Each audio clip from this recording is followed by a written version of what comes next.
Hello students, this is doctor Himanshu Ojha, आपका अपना college काका। तो भाई एक पॉइंट जो बहुत बार बच्चों से सुनने को मिलता है कि एम्स में जो क्राइटेरिया है क्या वो 50% या 60%। दो बातें बच्चों से जो हम सुनते हैं वो ये है कि एम्स की एलिजिबिलिटी क्या है। एम्स की एलिजिबिलिटी क्या है? क्या वो 12th में जिन बच्चों के 50% मार्क्स हैं या 60% मार्क्स हैं? ठीक है, पहली बात तो आपको नीट की एलिजिबिलिटी पता है कि आपके फिजिक्स, केमिस्ट्री, बायो मिलाकर के जनरल कैटेगरी वाले बच्चे के 50% होने चाहिए और वो इंडिविजुअली सभी सब्जेक्ट्स में पास हुआ हो। फिजिक्स, केमिस्ट्री, बायो और इंग्लिश चारों में पास हुआ हो और फिजिक्स, केमिस्ट्री, बायो में मिलाकर के कंबाइन तीनों में मिलकर के एग्रीगेट जो होना चाहिए वो 50% से ऊपर होना चाहिए। ये क्राइटेरिया है नीट के लिए। अब बच्चे ये इसलिए पूछते हैं क्योंकि जब आप पुराने ब्रोशर्स उठा के देखते हैं एम्स के प्रॉपर ब्रोशर या जब एम्स के एग्जाम अलग होते थे तो 60% क्राइटेरिया फुलफिल हुआ करता था। ये पॉइंट कि एम्स के लिए 60% चाहिए होता था। इस बेस पे ये क्वेश्चन आज भी अराइज होता है कि 60% एम्स के लिए आज भी जरूरी है, 50% पे काम चल जाएगा।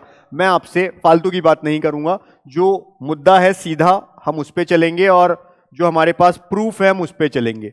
ये है इस साल नीट 2024 का जो आपका एनटीए का इंफॉर्मेशन बुलेटिन है वो।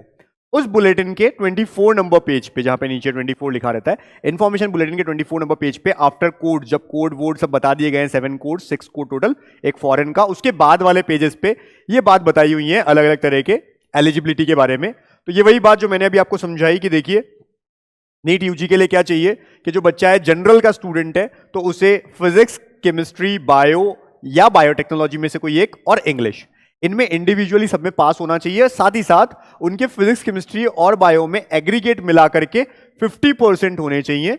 जबकि अगर हम बात करें सेम चीज इनके लिए, ओबीसी, एससी, एसटी, इनके लिए तो क्या होगा? तो यहां पर लिखा है जो ओबीसी का बच्चा है उनके लिए, और अगर हम कहें साथ में पीडब्ल्यूडी है ना, एससी, एसटी, उन सब के लिए यही चीज को क्या कर दिया गया है, इसको चेंज कर दिया जाता है। जैसे कि हम देखते हैं 40% बिलोंगिंग टू एससी, एसटी और अदर बैकवर्ड क्लास जो ओबीसी एनसीएल में आते हैं, minimum marks obtained in physics, chemistry and bio या biotechnology taken together qualifying examination shall be 40%। तो 50 की जगह इनके लिए 40% है, जनरल के लिए 50% है। ये बात आपको समझ में आ जाती है। अब इसके बाद आइए आप वापस, ठीक है, ईडब्ल्यूएस का जो है वो जनरल के जैसा ही है, ध्यान रखना।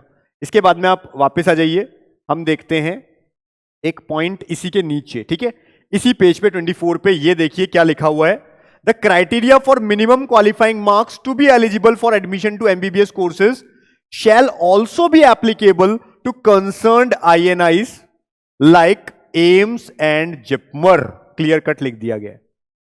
जो नेशनल लेवल के हम कह रहे हैं इंस्टीट्यूट्स हैं, नेशनल लेवल इंस्टीट्यूट जैसे एम्स और जिपमर में भी सेम क्राइटेरिया फॉलो होगा। यानी अगर जनरल का बच्चा है उसे टोटल मिलाकर के फिजिक्स, केमिस्ट्री, बायो, इंग्लिश सब में पास होना है, लेकिन फिजिक्स, केमिस्ट्री, बायो में कंबाइंड एग्रीगेट मार्क्स हम देखते हैं, यानी 300 में से अगर फिजिक्स, केमिस्ट्री, बायो में हम एक साथ देख रहे हैं 300 में से 150 या प्लस होने चाहिए, यानी 50% प्लस होना चाहिए। Similarly OBC, SC, ST, PWD, इनके लिए क्या होना चाहिए? 40% से ज्यादा होना चाहिए, तभी उन्हें कंसिडर करेंगे, एलिजिबल मानेंगे। जो नीट की एलिजिबिलिटी है वही एम्स और जिपमर की भी एलिजिबिलिटी है। तो ये क्वेश्चन को हम आज यहां पे स्टॉप कर देते हैं। जो बच्चे क्वेरी पूछते हैं, कंफ्यूज रहते हैं कि क्या 60% एम्स में लाना जरूरी है, तो मैं आपको बता देता हूं ये पुरानी चीजें हैं। जब एम्स का 2019 तक अलग पेपर होता था तब ऐसा ही था, 60% पे ही होता था। आज भी आप एम्स का कोई इंफॉर्मेशन बुलेटिन अलग से एम्स का ब्रोशर उठा के देख लो तो उसमें आपको यही लिखा मिलेगा 60%। वहां से ये कंफ्यूजन आता है, बच्चे कंफ्यूज होते हैं। लेकिन एनटीए नीट का लेटेस्ट हम ब्रोशर की बात करेंगे, इंफॉर्मेशन बुलेटिन की बात करेंगे, उसी पे पूरा नीट होना है। उसमें क्लियर लिख दिया गया है कि एम्स और जिपमर में भी अब वही मिनिमम क्राइटेरिया चाहिए जो एनटीए नीट ने कहा है, सेम इन पे भी एप्लीकेबल होगा। तो अब ये बात आपको क्लियर हो जानी चाहिए, इसमें कोई कंफ्यूजन रहना नहीं चाहिए। इस तरह की और जो क्वेरीज आपकी आती हैं हम वीडियो बनाते रहेंगे। लेकिन साथ में वो बच्चे जो सोचते हैं कि हमें अब से लेकर लास्ट राउंड तक आपके साथ रहना है, सर आप हमको सारा बताओ, कौन से नए फॉर्म्स आ रहे हैं वो भी बताएं, टाइम पे सारी चीजें बताएं, हमारी कोई क्वेरीज हो वो भी आप सॉल्व करिए, और हमें नीट काउंसलिंग में पूरी हेल्प करी है। हमको नहीं पता काउंसलिंग कैसे कैसे होती है, बहुत टफ है, ऑल इंडिया स्टेट अलग अलग चीजें, ओपन स्टेट, क्लोज स्टेट, कौन से स्टेट में क्या फीस क्या नहीं, तो उसके लिए हमने पेड काउंसलिंग कोर्सेज चला रखे हैं। आपको पता है हमारे वीडियोस पे हम बताते रहते हैं। एक नंबर हमको दिखाई देता है 72300533, इस पे कॉल नहीं लगाना है, कई बच्चे बिना देखे कॉल लगा देते हैं, कॉलिंग नंबर नहीं है, व्हाट्सएप नंबर है। व्हाट्सएप पे आप ये लिखें कि हमें नीट पेड काउंसलिंग चाहिए, यानी नीट पेड काउंसलिंग भी लिख दोगे आप, नीट काउंसलिंग भी लिख दोगे, हम आपको ब्रोशर भेज देंगे हमारा, उसको पूरा पढ़िए। लोग कई बार मैंने देखा ब्रोशर ही नहीं पढ़ते, उनके पास टाइम तक नहीं है ब्रोशर पढ़ने के लिए।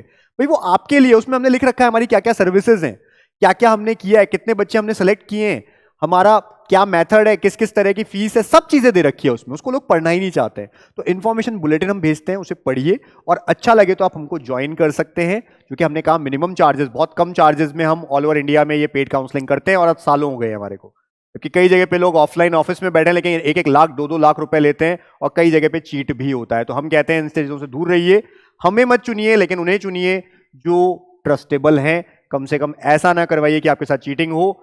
बने रहिए, नंबर पे व्हाट्सएप कर सकते हैं आप नीट पेड काउंसलिंग के लिए। चैनल सब्सक्राइब रखिए, और जो हमारा टेलीग्राम चैनल है उसका भी लिंक हमने दिया हुआ होता है, उसे भी ज्वाइन रखिए, इससे कोई वीडियो मिस ना हो। All the best for your NEET exam. Thank you.